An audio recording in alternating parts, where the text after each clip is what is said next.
3 moines tibétains sont arrivés récemment dans le nord de l'Inde après avoir erré 1 an à travers le Tibet.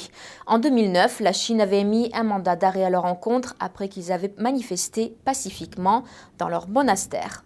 Le 15 novembre 2010, après s'être échappés de Chine, ces 3 moines tibétains du monastère de Gonsar sont arrivés à Dharamsala, en Inde. Ils craignaient pour leur vie après avoir protesté contre le régime communiste chinois. Lobsang Norbu, Kedub Kyatso et Kunga Chinchen viennent d'une région tibétaine de la province du Sichuan, appelée préfecture autonome tibétaine de Khartse. Cet homme est leur interprète.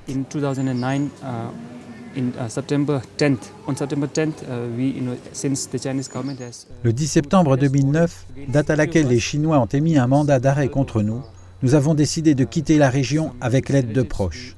Et nous avons passé l'année entière à nous cacher dans les collines, les zones nomades et les forêts. Finalement, cette année, nous nous sommes réfugiés en Inde.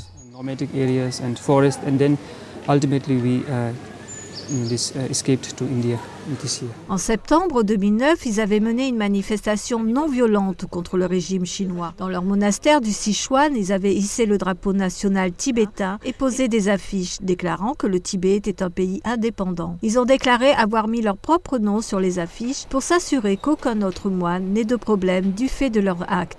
Le jour même, le régime a émis des mandats d'arrêt à leur encontre. Après avoir erré pendant 1 année, les moines ont traversé l'Himalaya vers le Népal puis vers l'Inde. Les 3 moines ont maintenant témoigné devant le Centre tibétain pour les droits de l'homme et la démocratie. Nous ne bénéficions pas de la liberté de religion, de la liberté d'expression, ni des droits humains fondamentaux au Tibet.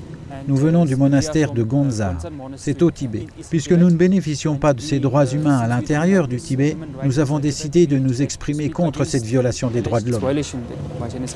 La police chinoise avait offert une récompense de 20 000 yuan à quiconque fournirait des informations sur leur situation. Plus tard, cette somme est passée à 50 000 yuan, personne ne s'étant présenté. Le risque d'être retrouvé a finalement poussé les moines à quitter la Chine le 7 octobre 2010.